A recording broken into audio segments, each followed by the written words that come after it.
Hey everyone, and welcome back. I am TN Eagle. This is episode 18 of our Madden 15 My Player.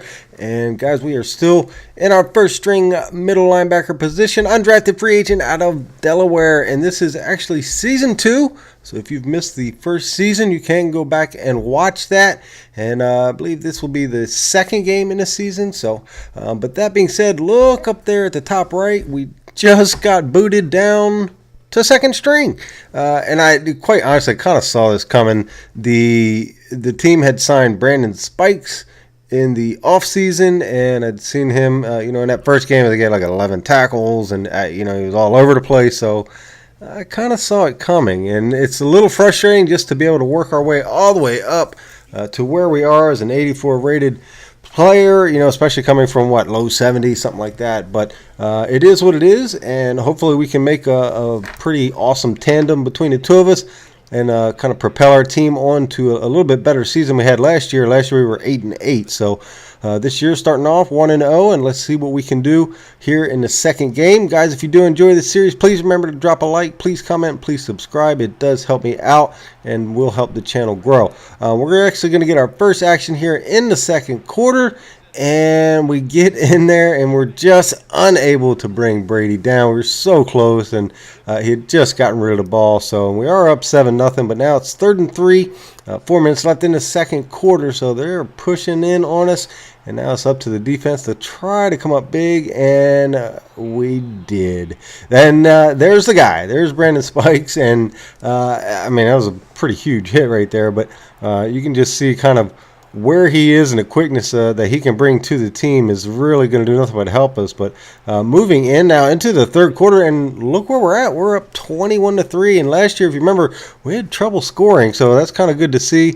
And now a little bit further in the third quarter, we're up 28-3, so we're looking pretty comfortable here. 3rd and 3 again for the Patriots, and I'm going to get in again on Brady, and I get another nice shot on him, but I just can't get there before he gets rid of the ball. He gets rid of the ball so quickly. It's like as soon as you get onto him, that ball is gone, but we were at least able to get in there and create some pressure. So we'll see what we can do here on this play. It's first down, and they just kind of dink and dunk. That's their offense, and they kind of throw underneath. So really my whole game plan as, the middle linebacker was just kind of keep everybody in front of me and, bring them down after the catch. So it seemed to be working pretty well. I just wasn't in on a whole lot of plays in this game, but here we make a nice play. Pretty decent read on a screen pass, just wasn't able to get over there quite quick enough. So Stephen Ridley picked up a few yards, but we'll take it. We'll take it. And there's not Coach Belichick, because he doesn't want to be on the game apparently.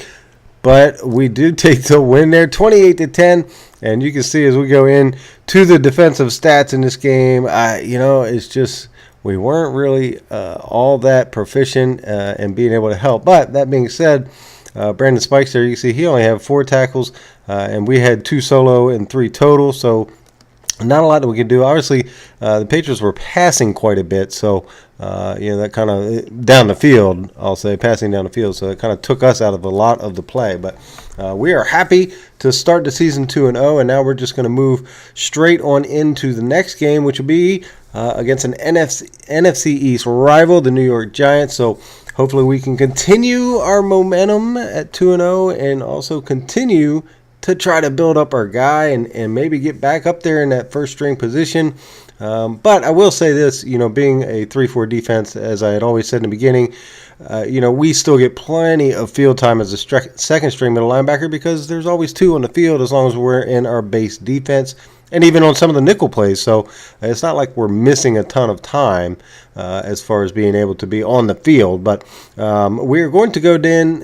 I believe it was Gamer Nerd had said in one of the previous videos that increasing the pursuit is going to help you a little bit, and we've had worked on that some. And then consistency, I've always tried to get that up there and get as much of that as we can, because I think the higher your consistency, you actually get more XP during the game. So that being said, I did kind of upgrade a couple of those before we went into the game against the Giants, and hopefully, like I said, we can keep the momentum going, and we can be exactly where we want to be in the division at 3-0. Zach Ertz, and if you guys, you follow the NFL, obviously if you're watching this, you probably do, but he's just been tremendous for the Eagles this year, and Brent Selleck has kind of been relegated to more of a run blocking tight end. But that being said, let's get into the game. We'll kick off first, which means we will get our first opportunity on defense as soon as they get to kick off, and we'll see what we can do. So right now we're going to start down 3-0. And it's late in the first quarter. 2nd and 2, Eli behind center. He's going to hand off, and then we're just going to run in. Look like, he kind of got hung up on the blocker there. Noshawn Moreno got hung up on his own blockers, but we're just able to go in there and knock him down.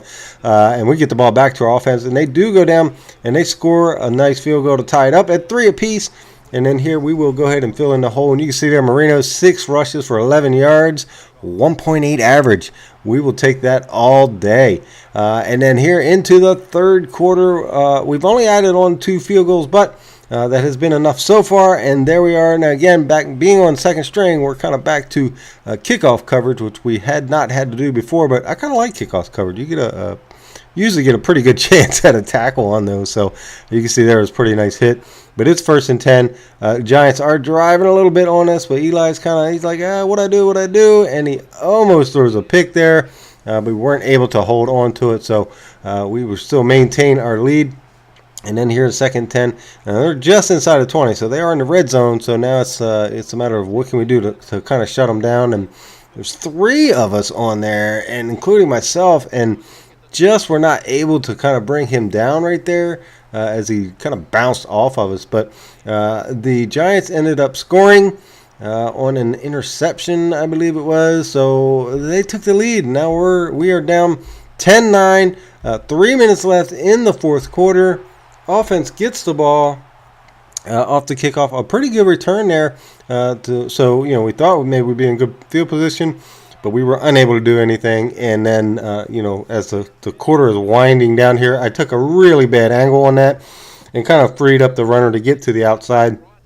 It looked like my job there was really contained, and a job failed. A really poor job right there. So now we're backs against the wall, 2nd and 6. Still fourth quarter running down, and this one we're able to kind of stand him up and push him back, which early in the season last year, we were not able to do that, so that was pretty good to see from us. Noshawn Moreno, I mean, he did nothing this game, nothing. That being said, neither did our offense, so we take the loss there. Pretty tough loss, but we'll still go ahead with a 2-1 record. Pretty good start to the season for us. Not a bad game for us overall. 4 solo tackles and 5 overall. That'll do it for this episode, guys. I will catch you next time.